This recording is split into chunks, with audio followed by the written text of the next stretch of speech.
We're talking about the job market today, and everyone has something to say about the job market. And granted, it is probably the biggest mess of the job market that has ever been, at least in the last century. And absolutely, coming out of school right now as a graduate is going to be scary. And I think if we just look at the numbers, we look at the statistics that are out there right now, we have about 1 in 4 graduates that actually have a job when they graduate.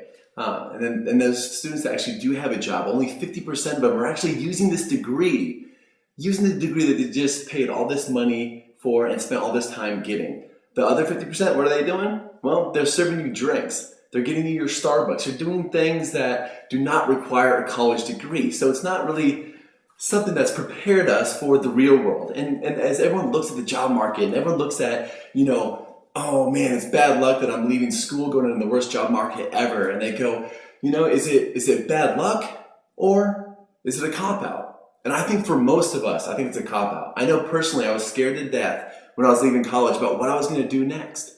No one ever told me about these kind of keys to success, what I could do to navigate the college process to find an industry and a career that I actually liked, that made me come alive and made me really understand why I wanted to pursue something, because there was something to benefit at the end of that tunnel. And I think right now for most students, it's our cop-out.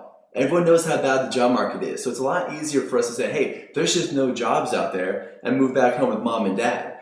The very simple fact of the matter is that there's always jobs. There are always jobs out there. As an employer myself, I can tell you that there's a simple thing that you need to know. Employers are always hiring, because we always have employees that we'd rather not have. Quite honestly, there's always the lower tier bottom of our employees that we have that are underperformers, that don't bring a passion to their job, that don't turn things in on time, that always show up late, that call in sick, a slew of other reasons why we'd rather not have them there and have somebody else that really encapsulate what we want in our ideal employee. So if you walk into any employer, any company, and you understand your personal brand, the value that you have of the brand that you've built while you're in college, they will always hire you. But you have to be able to, 1, create it in college, and 2, be able to articulate it to the people that hold the keys to your success.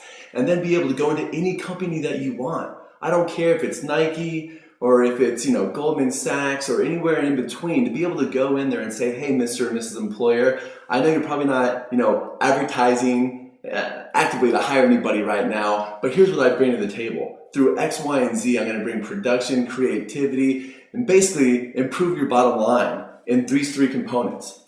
It doesn't cost you a dime, it actually makes you money, and here's the proof in the pudding, your resume, your letters of recommendation, that actually attest to the fact that you can do this, that this is your brand.